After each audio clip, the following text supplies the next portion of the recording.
Secara umum, arti autis adalah suatu kondisi mental pada seseorang yang muncul sejak anak usia dini, ditandai dengan kesulitan dalam berkomunikasi dan berinteraksi dengan orang lain, serta kesulitan dalam menggunakan bahasa dan konsep abstrak. Applied Behavior Analysis atau disingkat ABA adalah salah satu metode pengajaran yang efektif untuk anak autis dan berkebutuhan khusus. ABA adalah ilmu sains yang menganalisa perilaku makhluk hidup dan secara sistematik mengubah perilaku tersebut supaya menjadi lebih baik atau diterima lingkungan. Pada metode ABA, kemampuan untuk memperhatikan berupa kepatuhan dan kontak mata merupakan dasar pelatihan. Tanpa penguasaan kedua kemampuan ini, anak autisme akan sulit diajarkan perilaku yang lain. Setelah kedua hal ini dapat dikuasai anak, kemudian dapat dilanjutkan dengan mengajarkan kemampuan imitasi atau meniru. Selanjutnya, kemampuan bahasa reseptif dan bahasa ekspresif.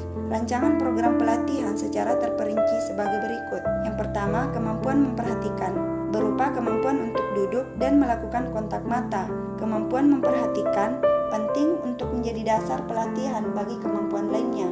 Yang kedua adalah kemampuan menirukan, berupa kemampuan untuk mengikuti gerakan motorik kasar dan gerakan motorik halus. Yang ketiga adalah kemampuan bahasa reseptif.